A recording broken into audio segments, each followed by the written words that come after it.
Probablemente hay cosas que como mamá o papá quisieras saber al momento de hacerle una valoración auditiva a tu niño. Temas como ¿en qué consiste la prueba? ¿Cuáles pruebas son? ¿Y puedo estar presente? De esto conversamos con la licenciada Yunetsit Colina en el segundo episodio de esta serie especial. Comenzamos.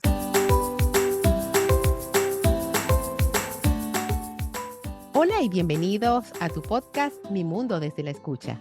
Un espacio donde conversamos acerca del fascinante mundo del procesamiento auditivo y su impacto en aspectos como el desarrollo integral del niño y su aprendizaje.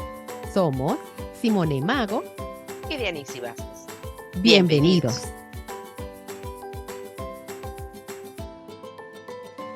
Y hablando de las pruebas a las que te referiste anteriormente, ¿cuáles serían esas pruebas y en qué consisten? Contamos con una batería de pruebas audiológicas de las cuales la selección de esta prueba para ser aplicado en un paciente va a depender de varios factores. Entre ellos, la edad del paciente. 2, el nivel cognitivo del paciente, es decir, cómo me entiende, me comprende lo que le estoy diciendo. 3, la capacidad de colaboración que tiene ese paciente. Y 4, ¿qué quieres estudiar? Entonces, en base a estas características, tú decides qué pruebas vas a usar. Además, es importante recalcar que no todas las pruebas se le hacen a todos los pacientes, ¿ok? Y que tampoco por una prueba se da un diagnóstico. Generalmente, cada prueba evalúa cierta parte del sistema, evalúa alguna cosa que complementas con otra, ¿ok? De hecho, cuando a ti te llega un paciente y comienzas la evaluación, comienzas el interrogatorio con el papá y le preguntas o con mamá, ¿por qué viene a consulta? Tú allí vas sacando información y más o menos según lo que te dice el paciente, tú tienes una idea y te haces un panorama de lo que puede estar pasando. Uh-huh. En base a eso, tú decides qué prueba, pero ya tú sospechas, tienes alguna idea de cómo debería salir esa evaluación. Y en el caso de que no obtengas los resultados, también te creas un mapa de lo que puedes hacer para complementar y llegar a ese diagnóstico, a ese presunto diagnóstico, que solo sacaste por el interrogatorio con los papás. La selección de la prueba, como dije anteriormente, va a depender no solo de la edad del paciente, depende muchas veces de la capacidad que tiene el paciente para seguir indicaciones, ¿ok? Parte de evaluar el procesamiento auditivo es que el paciente tiene que comprender lo que yo le estoy diciendo. Claro. Y muchas veces nosotros podemos decir que hay evaluaciones que se realizan en niños mayores a 3 años, porque suponemos que un niño de 3 años pues ya es capaz de seguir una indicación, ya debería tener un lenguaje, ya debería seguir algunas indicaciones u órdenes simples, pero no siempre es así. Uh-huh. Entonces no podemos llevarnos siempre por la edad del paciente o decir que estas pruebas solo se aplican a estos niños. No, se evalúa y se decide en base a las capacidades del paciente. Yune, ¿puedes mencionarnos qué pruebas conforman esa batería? Claro, Simone, fíjate, tenemos pruebas que nosotros llamamos y las separamos en 2 grupos. Unas que son pruebas objetivas, que son las que no van a depender de que el paciente nos dé una respuesta. Y pruebas subjetivas que dependen del paciente para que podamos tener una respuesta. En bebés y niños menores de 3 años, realizamos pruebas electrofisiológicas, entre ellas potenciales evocados auditivos de tronco cerebral, potenciales auditivos de estado estable, otomisiones acústicas, trascientes y productos de distorsión, impedanciometría y dentro de las pruebas subjetivas tenemos entonces el campo libre en bebés y niños menores de 3 años. ¿Ok? Ahora, en niños de 3 años en adelante, realizamos pruebas subjetivas. ¿Por qué? Porque ya un niño de 3 años puede responder a lo que yo le solicito. Decir, siempre y cuando él tenga un nivel de atención adecuado para que me permita dar una respuesta ante el estímulo auditivo que yo le estoy enviando. Es decir, si yo quiero medir la audición, yo paso un pito y él es capaz de decirme si escuchó o no escuchó. ¿Ok? Y eso es la audiometría. Dentro de la audiometría tenemos también como varias formas de realizar esta audiometría que se van adaptando a la edad del paciente. En principio, tenemos una audiometría por observación de conducta. ¿Qué es esto? Esto es que tú pasas al niño dentro de la cámara insonorizada, que es un cuarto especializado en donde no hay ruido, y pasas unos pitos. Y lo que buscas aquí es que él te responda. Si hay una respuesta, hay un giro de cabeza, hace alguna señalización para saber qué está sonando, ¿ok? Luego tenemos, si ya sabemos que él pudo hacer esto, tenemos entonces las audiometrías visuales. ¿Qué significa esto? Que a través de un estímulo visual tenemos un apoyo para que él dé una respuesta auditiva. Tenemos luego, más grande, si queremos indagar más y el niño permite hacer eso, tenemos barridos de frecuencia, podemos hacer un despistaje auditivo y luego llegamos a la audiometría tonal liminar, que para mí, dentro de todas las pruebas subjetivas que hay, para mí esta es la prueba estándar, ¿ok? ¿Por qué? Porque no solamente estás midiendo niveles de audición, sino para que pueda el niño llegar a tener esa capacidad de responder ante el estímulo que tú estás enviando, tiene que haber una integridad psíquica, mental, cognitiva del niño adecuada a su edad para que pueda tener esta respuesta. No solamente evalúas entonces cómo percibe, sino también cómo está integrando, ¿ok? Y luego complementas todo esto con una prueba objetiva, que es el estudio de lo que Diani siempre conversa en estos episodios, que es la impedanciometría o la timpanometría, que me imagino que ya está familiarizada o todos están familiarizados con el tema, porque lo que evalúa es el estado del oído medio, cómo se está moviendo esa membrana timpánica, ¿ok? Y esto, de alguna forma, debe correlacionarse con los niveles auditivos.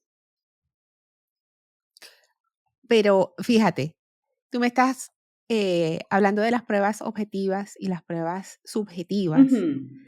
Y escuché que en niños de 3 años en adelante que son un poquito más capaces de seguir instrucciones. Estoy imaginándome el escenario, pero nada, es simple curiosidad de mi parte. Tú no vas y les explicas a ellos, ahora vas a escuchar un tono y debes decirme de dónde viene. Sencillamente pones al niño en esa cámara aislada o insonorizada y empiezas a darle esos tonos o esos sonidos y ves cuál es el comportamiento del niño. Háblame un poco más de eso. Sí, claro, fíjate, nosotros, el oído se forma a partir de la 4ª semana de gestación. Es decir, nosotros tenemos audición intrauterina, ¿ok? Entonces, a partir de allí, tú tienes también unos reflejos. Y estos reflejos no solamente miden la percepción auditiva, sino también miden esa capacidad motora que tú tienes para esta respuesta. Entonces, tú mides allí un comportamiento, ¿cómo se llama? Comportamiento sensoro-motor. Es decir, ante un estímulo, tienes una respuesta motora. ¿Cuál va a ser esta respuesta en caso de niños, por ejemplo, chiquititos, que si suena el pito o tú le hablas y el niño está llorando, hay un cese de llanto, ¿ya? Porque él está escuchando algo, entonces allí como que se deja de llorar. Ahí, cuando son más grandes, por ejemplo, hay una respuesta que se llama a la localización del sonido, es decir, suena algo o una maraca, un sonajero, y lo que hace el niño enseguida que es girar la cabeza en busca o en dirección de donde viene ese sonido. Ok. ¿Ya? Y también si vemos que en base a esto o tú ves que de repente si es un sonido muy alto, pones al niño de frente, tú le estás viendo y de repente el niño parpadea, ¿ya? Eso es una respuesta. Hay una sonrisa social a la voz. Si no hay respuesta ante tonos, tú usas la voz. Entonces empiezas a hablarle y el niño se ríe, el niño tiene una sonrisa social. Esas son respuestas auditivas, ¿ok? O le preguntas a la mamá cómo le dice, o pones a que la mamá le hable. Entonces ahí tú estás teniendo respuestas auditivas ante una estimulación sonora, que no necesariamente tiene que ser tono y que no necesariamente tiene que ser a una audiometría. Sin embargo, Entiendo. como dije, todo esto es subjetivo. Sí, Todo eso era lo esto, que te iba a preguntar. tú tienes que corroborarlo en caso de que sean niños chiquititos y en caso de que sean niños grandes, tienes otras pruebas que permiten a ti corroborar estos resultados que estás obteniendo. Claro. Y te pregunto, tal vez estés rayando sobre algo que ya has mencionado anteriormente, pero ¿qué buscas saber con las pruebas de audiometría específicamente? Con la audiometría, fíjate, la audiometría se llama audiometría tonal liminal o liminar, cualquiera de las dos es válida, ¿ok? ¿Qué dice eso? Que tú vas a buscar el límite de audición que tiene una persona para una determinada frecuencia. Es decir, esa capacidad que tiene de responder ante el sonido más mínimo que él sea capaz de percibir. Eso buscamos con la audiometría. Y eso se llama umbral mínimo de audición. Yune, ¿se pueden hacer estas pruebas en un solo día? Depende. Si el niño es pequeño, pero tienes la capacidad para comprender indicaciones y las respuestas que nos da en la audiometría son precisas, sí. Si el niño se fatiga, si es el niño que tiene una atención dispersa y tú crees que tiene potencial, es decir, está respondiendo, sin embargo tienes que hacer pausas, ¿ok? Tú puedes hacer esto en 2 sesiones. Y generalmente esto se llama condicionamiento. Tú le explicas al papá, los papás te ven a ti y en casa practican esta situación de prueba para que cuando llegue en la segunda vez, pues ya el niño venga entrenado, ¿ok? Generalmente yo lo hago con juegos, con pelotas, entonces le digo, cada vez que oigas el pito, fíjate, mira cómo suena, y lanzas la pelota, ¿ok? Entonces, esto los papás ven, entonces yo generalmente le digo a los papás, ¿qué tienes en casa? Entonces los papás me dicen, no tenemos pelota, tenemos esto. Bueno, entonces fíjate, esto lo vas a hacer de esta forma.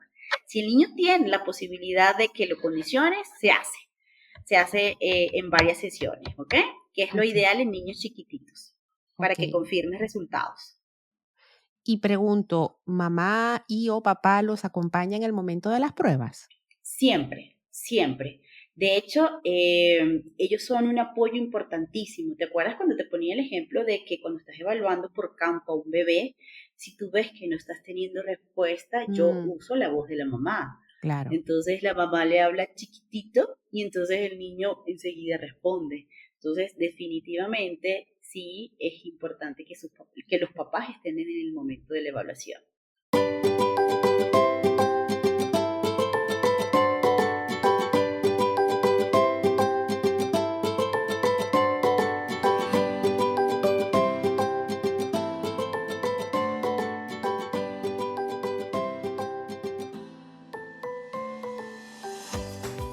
Recuerda que nos puedes seguir en Instagram a través de nuestra cuenta Desde la Escucha Podcast o nos puedes escribir un correo electrónico a desdelaescuchapodcast@gmail.com si deseas que ampliemos información sobre algún tema de tu interés. Para nosotras ha sido un placer compartir esta información contigo y nos despedimos hasta la próxima.